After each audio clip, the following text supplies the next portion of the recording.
नमस्कार दोस्तों एवं मेरे प्यारे छात्रों।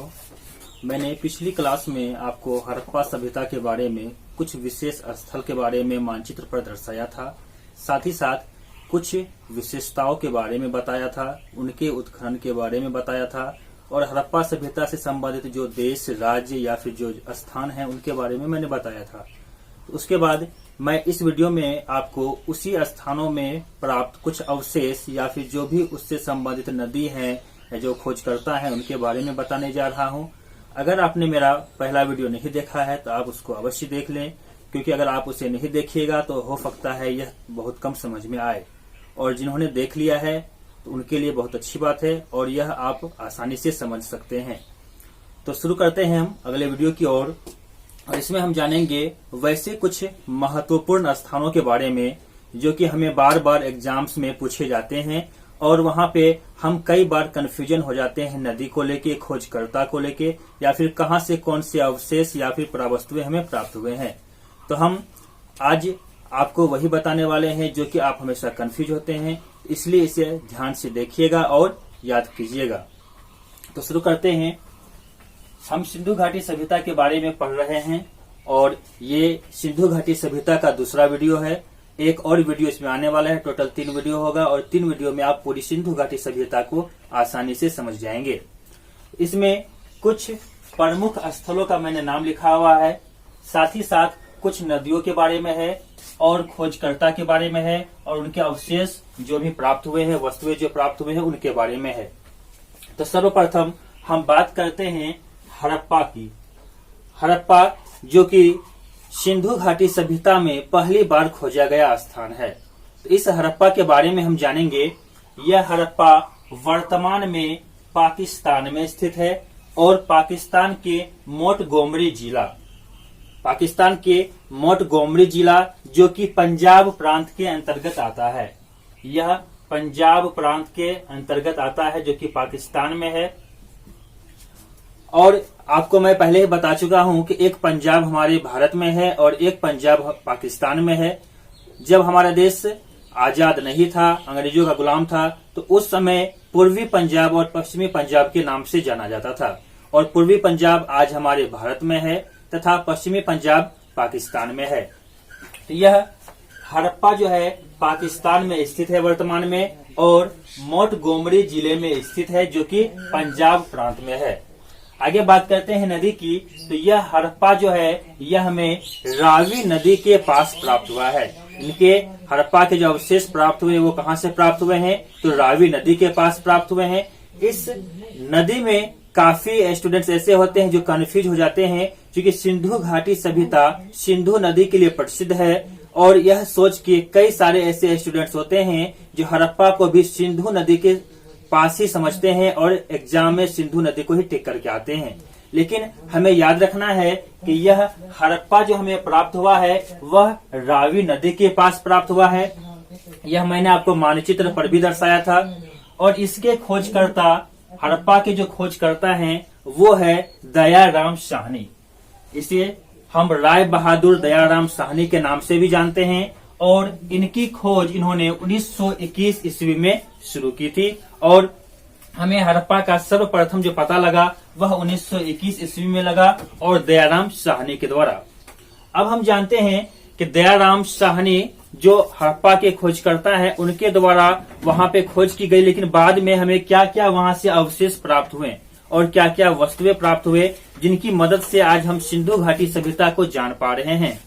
तो इसमें सबसे पहला जो है वो है कब्रिस्तान R37। सिंधु घाटी सभ्यता में कब्रिस्तान 2 प्रकार के मिले हैं। वहां पे जलाए भी जाते थे और दफनाए भी जाते थे, उनके बारे में हम बारी बारी से जानेंगे। तो यहाँ पर एक कब्रिस्तान प्राप्त हुआ है जिसे हम R37 के नाम से भी जानते हैं। यह हड़प्पा में प्राप्त हुआ है।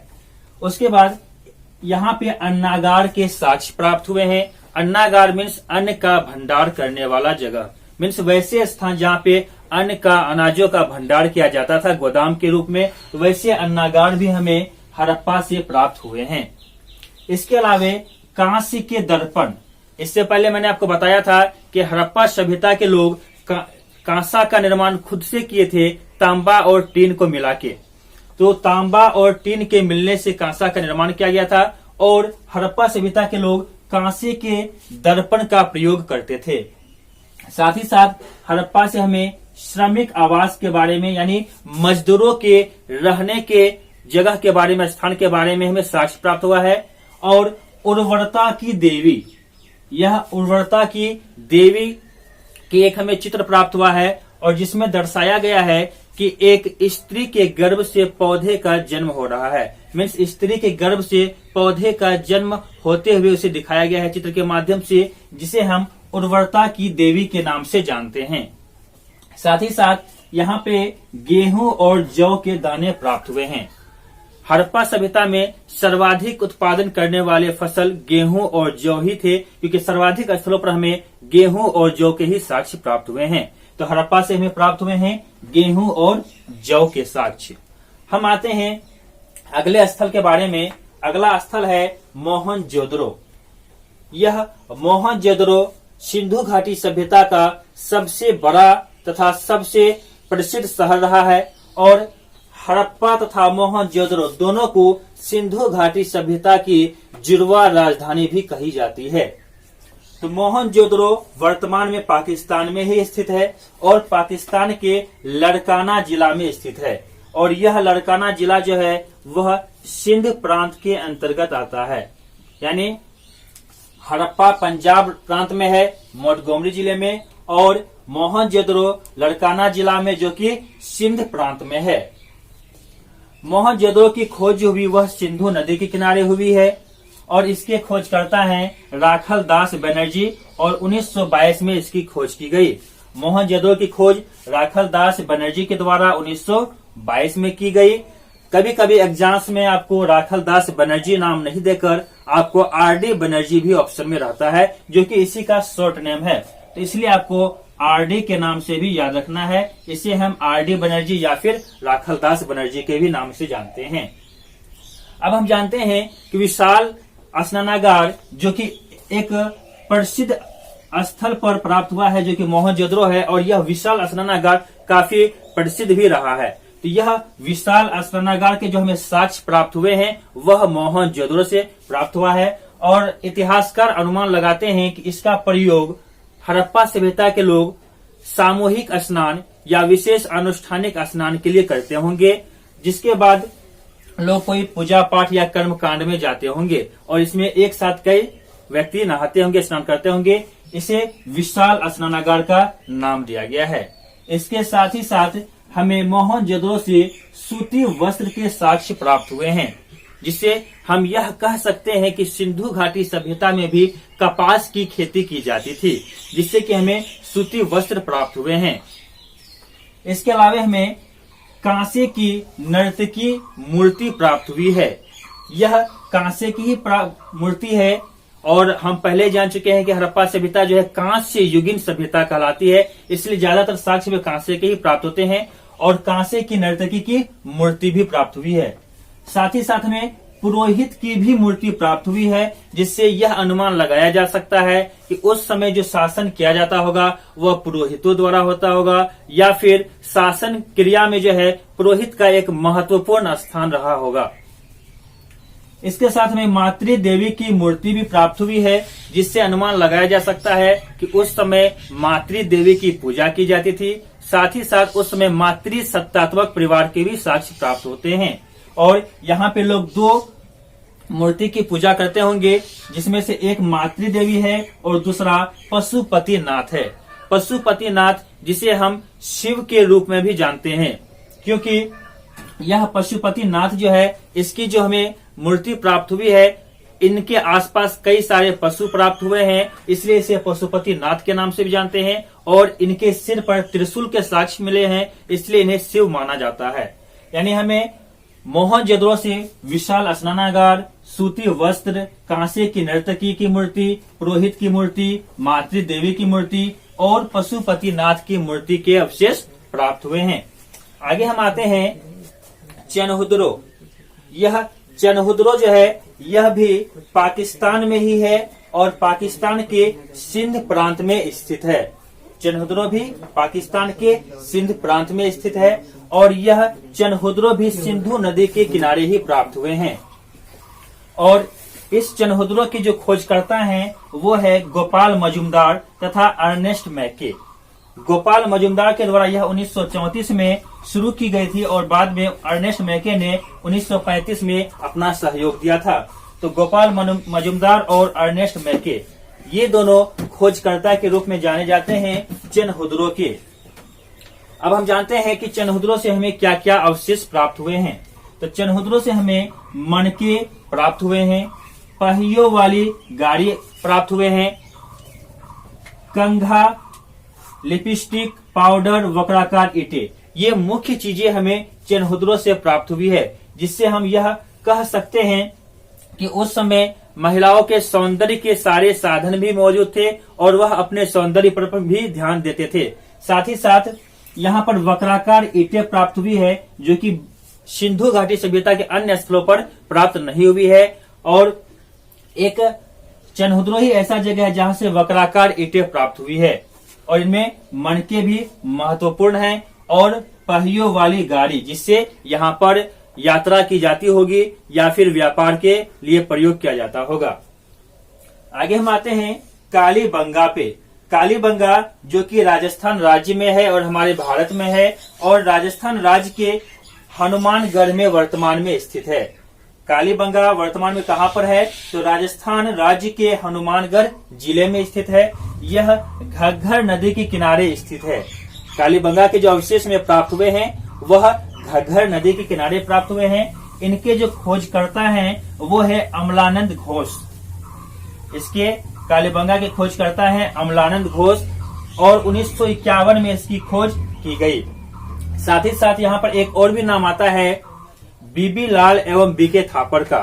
तो आपको वो भी याद रखना है कि अमलानंद घोष के बाद फिर बीबी लाल और बीके थापर भी आते हैं जो उत्खननकर्ता के रूप में जाने जाते हैं। वो भी एग्जाम में कई बार पूछे जाते हैं। तो आपको याद रखना है कि कालीबंगा से ही संबंधित है एक बीबी लाल तथा दूसरा बीके थापर। तो ये आपको जो है याद रखना है, एग्जाम की दृष्टि से पूछे जाते हैं।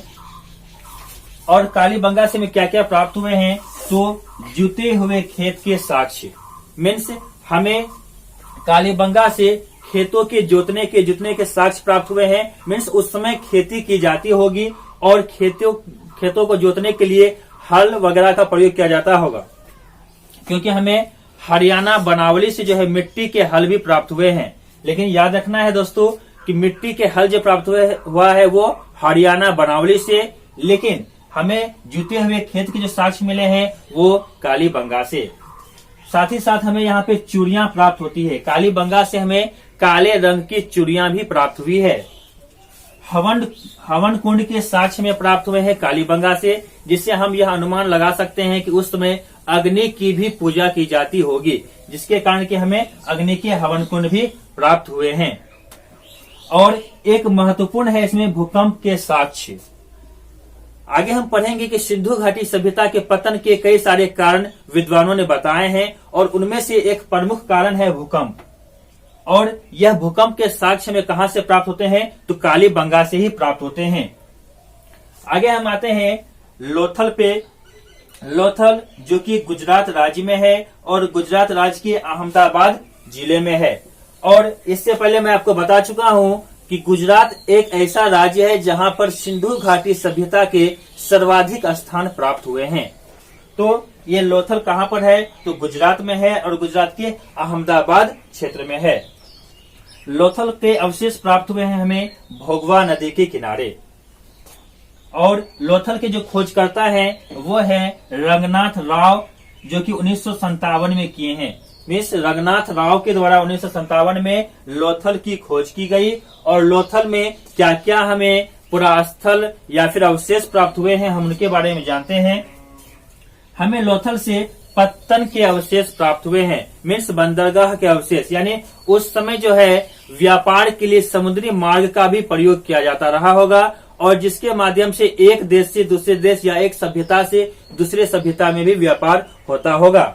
इसमें से एक हमारा है महत्वपूर्ण जो है पत्तन, जिसे बंदरगाह भी कहते हैं। साथ ही साथ हमें अग्नि कुंड के भी साक्ष्य मिले हैं, और अग्नि कुंड के साक्ष्य हमें 2 जगह से प्राप्त हुआ है, कालीबंगा से भी और लोथल से भी। हमें ज्वार और बाजरे के दाने प्राप्त हुए हैं, यानी उस समय ज्वार और बाजरे की खेती की जाती रही होगी। साथ ही साथ 3 युगल समाधियां, हमें यह याद रखना होगा, यह महत्वपूर्ण है, एग्जाम में पूछे जाते हैं कि 3 युगल समाधियां कहां से प्राप्त हुए थे। तो 3 युगल समाधियां जो है हमें लोथल से प्राप्त हुए थे। यह 3 युगल समाधियां है क्या, तो इसमें एक साथ 2 डेड बॉडीज को दफनाते हुए देखा गया है, यानी एक ही कब्र में 2 डेड बॉडी को जो है इसमें दफनाया गया है, और यह 3 जगहों से प्राप्त हुआ है, इसीलिए इसे 3 युगल समाधियां भी कहा जाता है। इसके साथ ही हमें धान की भूसी के साक्ष्य मिले हैं। लोथल में धान की भूसी के साक्ष्य मिले हैं, कुछ चावल के दाने प्राप्त हुए हैं, जिससे हम कह सकते हैं कि उस समय धान की भी खेती होती होगी, लेकिन धान के साक्ष्य हमें बहुत ही कम जगहों से प्राप्त हुए हैं। आगे जो महत्वपूर्ण है वो है दिशा मापक यंत्र, यानी लोथल से ही एक छोटा सा दिशा मापक यंत्र भी प्राप्त हुआ था, जिससे दिशा का पता लगाने के लिए जो है काफी महत्वपूर्ण साबित रहा होगा उन लोगों में उस समय में। और दिशा मापक यंत्र के माध्यम से वह एक जगह से दूसरी जगह जाते भी होंगे। और एक खास है मनका उद्योग, यानी मनके बनाने के उद्योग कारखाने जो है हमें लोथल से प्राप्त हुए हैं। इसके अलावे भी कुछ खास चीज प्राप्त हुई है, लेकिन एग्जाम्स की दृष्टि से ये सारे ही महत्वपूर्ण है जो अक्सर एग्जाम में पूछे जाते हैं, तो हमें यही याद रखना है जो अक्सर एग्जाम में पूछे जाते हैं। तो एक बार और हम रिकॉल कर लेते हैं कि कहां से क्या क्या प्राप्त हुआ है। तो हड़प्पा से हमें प्राप्त हुआ है कब्रिस्तान R37, अन्नागार, कांस्य दर्पण, श्रमिक आवास, उर्वरता की देवी और गेहूं जौ के दाने। मोहनजोदड़ो से प्राप्त हुए हैं विशाल स्नानागार, सूती वस्त्र, कांसे की नर्तकी की मूर्ति, पुरोहित की मूर्ति, मातृ देवी की मूर्ति और पशुपतिनाथ की मूर्ति। बाकी हमें फिर चनहुद्रो से प्राप्त होता है मनके, पहियों वाली गाड़ी, कंघा, लिपस्टिक, पाउडर, वक्राकार ईंटें। उसके बाद हमें कालीबंगा से प्राप्त होता है जुते हुए खेत के साक्ष्य, चूड़ियां जो कि काली रंग की चूड़ियां थी, हवन कुंड, भूकंप के साक्ष्य। और हमें लोथल से प्राप्त होता है पत्तन, अग्निकुंड, ज्वार बाजरे के साक्ष्य, 3 युगल समाधियां और धान की भूसी, दिशा मापक यंत्र और मनका उद्योग के साक्ष्य। ये सारे महत्वपूर्ण स्थान हैं जो उस समय सिंधु घाटी सभ्यता में प्रसिद्ध थे, और कई सारे चीज हमें वहां से प्राप्त हुए हैं। इसके अलावा और भी कुछ हम स्थानों के बारे में जानेंगे।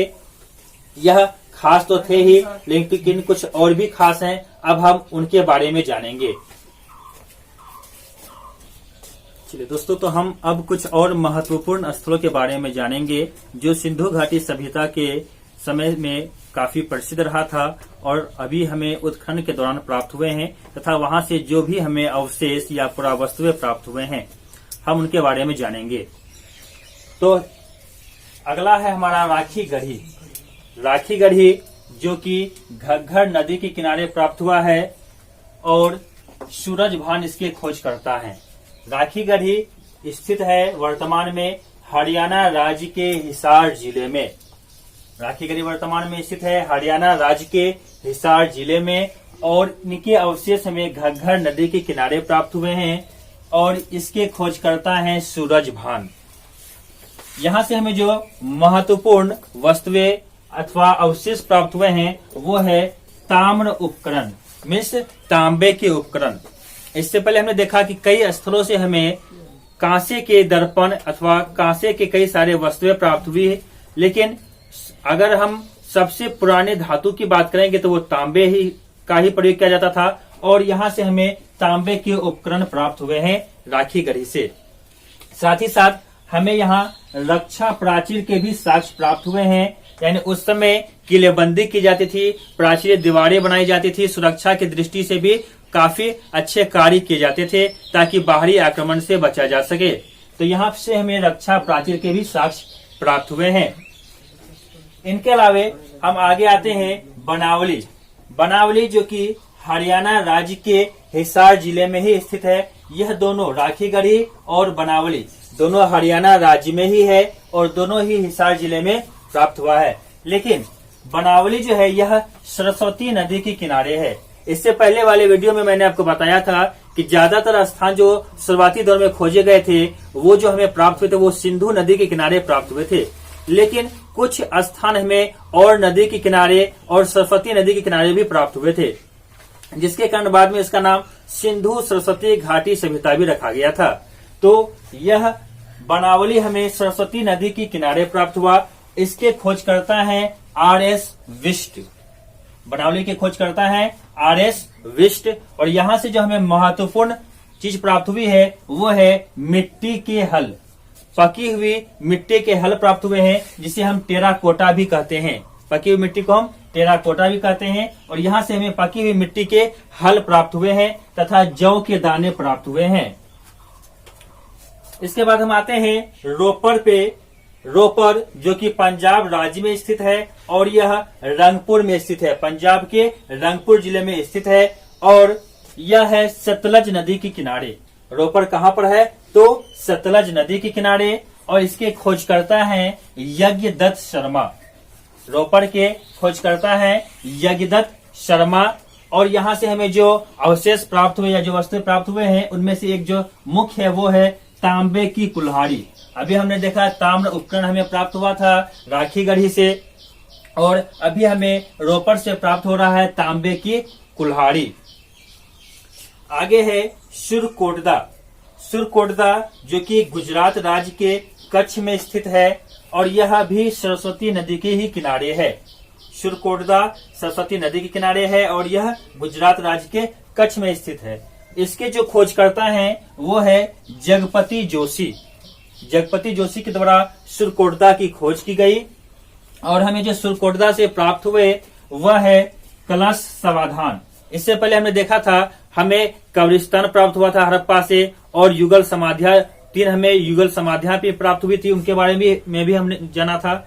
लेकिन यहाँ से हमें प्राप्त हुआ है कलश समाधान। मीन्स अगर किसी के जलाने के बाद जो अवशेष बच जाते थे उसको जो है डेड बॉडी को जलाने के बाद जो अवशेष बच जाते थे वह कलश में डाल के उसे जमीन में दफना दिया जाता था, जिसे हम कलश समाधान भी कहते हैं। कलश समाधान की जो साक्ष्य में प्राप्त हुआ है वो सुरकोटदा से प्राप्त हुआ है।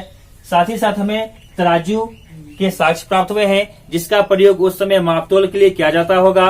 और उस समय एक बाट भी प्राप्त हुआ है जो कि चट नामक पत्थर से बनाए जाते थे। और हमें सुरकोटदा से जो महत्वपूर्ण है हमारे एग्जाम्स के लिए वो है घोड़े की हड्डी। वहां से हमें घोड़े के साक्ष्य प्राप्त होते हैं। घोड़े की हड्डी तथा घोड़े के अस्थि पंजर हमें प्राप्त हुए हैं सुरकोटदा से। सिंधु घाटी सभ्यता में लगभग सारे स्थान से बैल वगैरह सबका तो मिला है साक्ष्य, लेकिन घोड़े के साक्ष्य बहुत कम मिले हैं, न के बराबर मिले हैं। और यह सुरकोटदा जो महत्वपूर्ण है क्योंकि यहाँ से हमें घोड़े के साक्ष्य प्राप्त हुए हैं। घोड़े की हड्डी तथा घोड़े के अस्थि पंजर भी हमें प्राप्त हुए हैं सुरकोटदा से। इसके बाद है रंगपुर। रंगपुर जो कि गुजरात राज्य में ही स्थित है और गुजरात राज्य के अहमदाबाद में है। यह भादर नदी के किनारे है और इसके खोजकर्ता हैं एस.आर. राव। रंगपुर के खोजकर्ता हैं एस.आर. राव। और कहां पर है? तो भादर नदी के किनारे है, गुजरात राज्य में है और अहमदाबाद में है। और हमें जो रंगपुर से प्राप्त हुआ है वो है ज्वार, बाजरा तथा धान की भूसी। बस यहाँ पर हमें खेती के साक्ष्य मिलते हैं। फसलों के दाने प्राप्त हुए हैं जिनमें से मुख्य फसल है ज्वार, बाजरा और धान की भूसी। तो यह 10 महत्वपूर्ण स्थान है जिनके बारे में हमें याद रखना है कि हमें इन स्थानों से क्या क्या प्राप्त हुआ है। इसमें खासकर हड़प्पा, मोहनजोदड़ो यह काफी महत्वपूर्ण है, जिससे बार बार सवाल पूछे जाते हैं एग्जाम में। इनके अलावे भी जितने भी है सारे महत्वपूर्ण ही है, तो आपको सभी को याद रखना है, सभी को आपको पढ़ना है। इसके बाद हम जानेंगे कि इस सभ्यता का पतन किस प्रकार से हुआ। इतनी बड़ी सभ्यता थी और इतनी ज्यादा प्रसिद्ध रही, आखिर यह किस प्रकार से समाप्त हो गई। तो हम हड़प्पा सभ्यता के पतन के बारे में जानते हैं। तो इसमें हड़प्पा सभ्यता के पतन के विषय में कई सारे विद्वानों के अलग अलग मत रहे हैं। जो भी इतिहासकार थे उन्होंने अपने अनुसार जो भी खोज की उनके अनुसार जो है उन्होंने कई सारे साक्ष्य को देखते हुए अपने अपने विचार प्रकट किए। इनमें सभी विद्वानों के मत लगभग अलग अलग रहे हैं और हड़प्पा सभ्यता के पतन के कई सारे कारण बताए जा रहे हैं, जिनमें से मैंने कुछ महत्वपूर्ण कारण को लिखा हुआ है जो मैं आपको बताने जा रहा हूं। यह अक्सर एग्जाम्स में पूछे जाते हैं, तो हम इस महत्वपूर्ण जो भी कारण रहे हैं हम उनके बारे में जानते हैं। तो सिंधु घाटी सभ्यता का पतन जो है, इनके जो 5 मुख्य कारणों को मैंने लिखा हुआ है, इनमें से पहला मुख्य कारण जो है वो है आपका बाढ़। यह पहला कारण जो है वो बाढ़ है, जो एग्जाम्स में सबसे ज्यादा पूछा जाता है। तो इस सिंधु घाटी सभ्यता का जो है पतन हुआ, इसका प्रमुख कारण जो था वो क्या था, तो वो बाढ़ था। और इसके विषय में किसने कहा है, तो जॉन मार्शल, अर्नेस्ट मैके एवं एस.आर. राव, यानी जॉन मार्शल, अर्नेस्ट मैके और एस.आर. राव ने तीनों ने मिलकर एक तर्क दिया कि यह सभ्यता का जो पतन हुआ इसका कारण बाढ़ रहा होगा। यानी एक साथ बाढ़ आने के कारण यह सभ्यता पूरी की पूरी नष्ट हो गई, खत्म हो गई। दूसरा कारण जो है वो है विदेशी आक्रमण, और इस विदेशी आक्रमण के तर्क को देने वाले हैं गार्डन चाइल्ड एवं व्हीलर। गार्डन चाइल्ड एवं व्हीलर कहते हैं कि इस सभ्यता का जो अंत हुआ वह विदेशी आक्रमण के कारण हुआ, जिसमें कि बाह्य आक्रमण और आर्यों के आक्रमण के बारे में कहा जाता है। और इसके लिए कहा गया है कि जिस प्रकार से आप ऋग्वेद में पढ़ेंगे कि ऋग्वेद में दिया गया, या फिर हम जब वैदिक सभ्यता का वीडियो बनाएंगे तो उसमें हम जानेंगे, उसमें इंद्र को पुरंदर कहा गया है, मीन्स किला विनाशक। यानी जो इंद्र थे वो किला विनाशक के रूप में जाने जाते थे। और तर्क देते हैं व्हीलर साहब और गार्डन चाइल्ड साहब कि जब आर्य आए होंगे तो उन्होंने पहले इस सभ्यता का विनाश कर दिया, अंत कर दिया, उसके बाद जो है वैदिक सभ्यता प्रारंभ हुई होगी। तो यह भी महत्वपूर्ण कारण है, गार्डन चाइल्ड एवं व्हीलर के द्वारा दिया हुआ विदेशी आक्रमण। अगला कारण जो है वो है जलवायु परिवर्तन। जलवायु परिवर्तन भी एक महत्वपूर्ण कारण रहा था, और जलवायु परिवर्तन जो है इसके यह जो तर्क देने वाले हैं वो है अमलानंद घोष। यानी अमलानंद घोष के अनुसार जो है जलवायु परिवर्तन के कारण इस सभ्यता का पतन हो गया। अगला जॉन मार्शल साहब अकेले जो दिए हैं, उन्होंने कहा है प्रशासनिक शिथिलता। यानी प्रशासनिक शिथिलता के कारण उस समय की जो राजनीतिक व्यवस्था रही होगी उसमें कुछ गड़बड़ी होने के कारण, राजनीतिक ढंग खराब होने के कारण प्रशासन व्यवस्था सही ढंग से नहीं चल रही होगी। तो प्रशासनिक शिथिलता के कारण भी जो है इस सभ्यता का अंत हो गया, और यह कहते हैं जॉन मार्शल साहब। इसके अलावे है के.यू.आर. कैनेडी, इन्होंने कहा है महामारी, यानी महामारी के कारण भी इस सभ्यता का अंत हो गया। जिसे अभी वर्तमान में हम देख ही रहे हैं, कोरोना वायरस एक महामारी के रूप में उड़ी है, तो उसी प्रकार से उस समय भी कोई महामारी आई होगी। कई जगह पे मलेरिया लिखा हुआ आता है, तो मलेरिया महामारी के कारण जो इस सभ्यता का पतन हो गया। तो के.यू.आर. कैनेडी साहब जो बोलते हैं वो कहते हैं कि महामारी के कारण क्या हो गया, तो इस सभ्यता का पतन हो गया, और यह सभ्यता जितना प्रसिद्ध था वह एकाएक खत्म हो गई। तो यह हड़प्पा सभ्यता के 5 प्रमुख कारण हैं जो एग्जाम्स में अक्सर पूछे जाते हैं, जो आपको याद रखनी है। इसके अलावे और भी कुछ कारण है, लेकिन यह 5 ही महत्वपूर्ण है, इससे ज्यादा एग्जाम में नहीं पूछे जाते हैं। आप इनको अगर याद रखते हैं तो आप एग्जाम में अच्छे नंबर ला सकते हैं। तो दोस्तों, इस वीडियो में हमने प्रमुख स्थल, खोजकर्ता, नदी एवं वहां से जो भी प्राप्त अवशेष हैं, पुरावस्तु हैं, उनके बारे में हमने जाना। साथ ही साथ अभी हमने हड़प्पा सभ्यता के पतन के बारे में भी जाना। तो यह वीडियो अगर आपको पसंद आया होगा तो लाइक कीजिएगा, चैनल को सब्सक्राइब जरूर कीजिएगा और बेल आइकन को बजा दीजिएगा, जिससे कि मेरे आगे आने वाले सभी वीडियो आप तक पहुंच पाए।